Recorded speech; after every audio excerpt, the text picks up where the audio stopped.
क्योंकि वो इतने टेम्पटिंग होते हैं ना, वो इतना मतलब लुभाते हैं हमको, इतना लालच देते हैं कि हाँ बस ये कर लो फिलहाल के लिए, अभी के लिए मजा मिल जाए, लंबी टाइम किसने देखा है। नमस्ते जनता, कैसे हैं आप सभी। मैं उम्मीद करता हूं कि आप सभी अच्छे, बेहतर और स्वस्थ होंगे। मैं भी अच्छा हूं।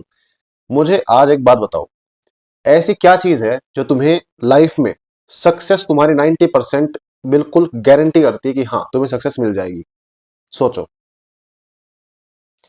ना वो इंटेलिजेंस है, ना वो तुम्हारे कनेक्शंस है, ना ही वो तुम्हारा लक है।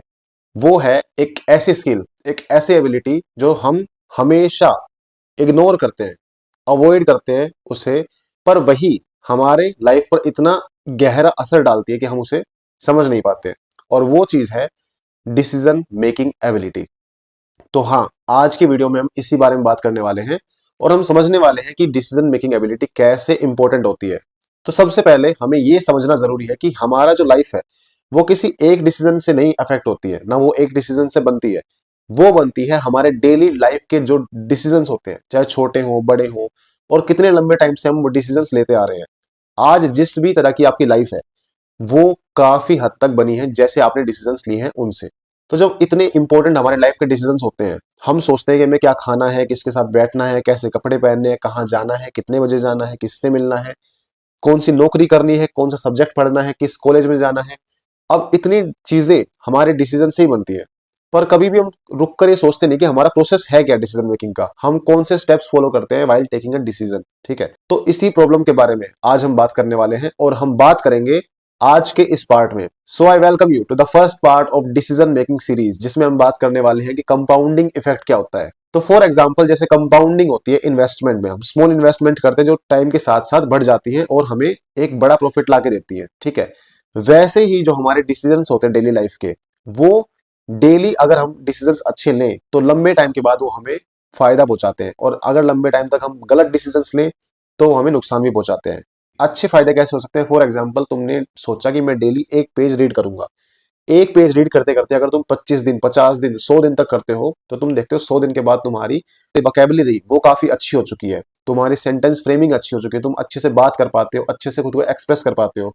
और दूसरी तरफ हम देखते हैं कि जब हम बेकार डिसीजंस लेते हैं तो उससे भी हम डेली और बेकार इंसान बनते जाते हैं, और हम अपने आप को डाउनग्रेड करते जाते हैं, और लंबे टाइम के बाद हम देखते हैं कि हम किस स्थान पर आकर खड़े हो चुके हैं। ठीक है, तो जब इतने इंपॉर्टेंट डिसीजंस होते हैं तो ये सोच के देखो कि हम कैसे पता करें कि कौन सा डिसीजन ठीक है, कौन सा गलत है, कौन सी चॉइस हम मेक करें, कौन सी चॉइस हम मेक ना करें। तो यहीं से आती है आपकी दो चॉइसेस, जो पहली होती है लोकल चॉइस और दूसरी होती है ग्लोबल चॉइस। लोकल चॉइस होती है शॉर्ट टर्म, जिसमें आप क्या करते हैं, आप चाहते हैं कि बस जल्दी से मुझे फायदा मिल जाए, जल्दी से मुझे मजा मिल जाए, जल्दी से मुझे आराम मिल जाए, और बस मुझे कुछ करना ना पड़े उसके लिए।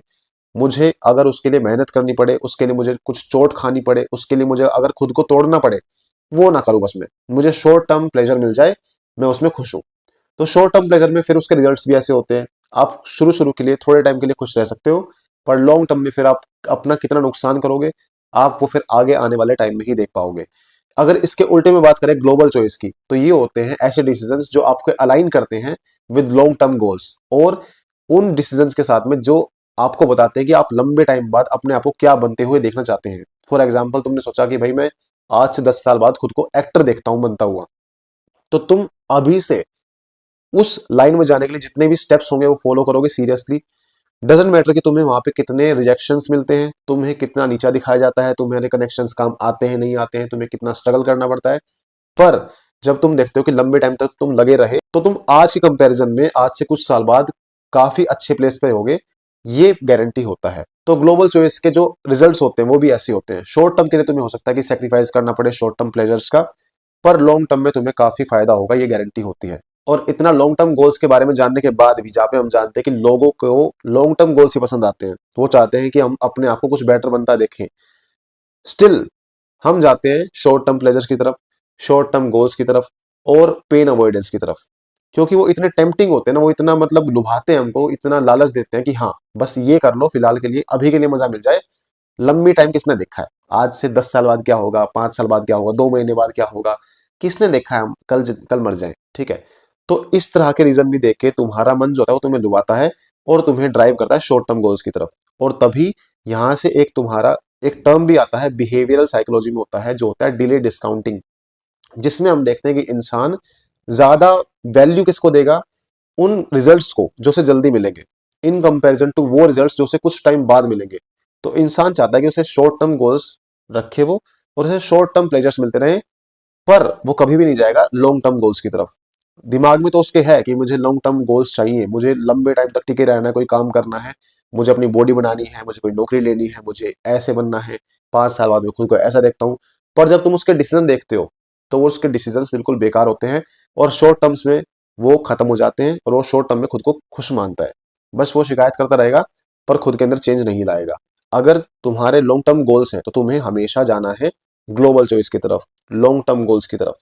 तुम्हें शुरू शुरू में दिक्कत होगी, शुरू शुरू के जो हफ्ते होंगे, महीने होंगे, बिल्कुल बहुत डरावने होंगे, काम करने का मन नहीं करेगा, काफी सारे फैक्टर्स होंगे जो तुम्हारे ऊपर असर डालेंगे, पर तुम्हें लगे रहना है। अगर तुम लगे रहे तो ये गारंटी है कि तुम अपने आप को बहुत ही बेटर जगह पे पाओगे।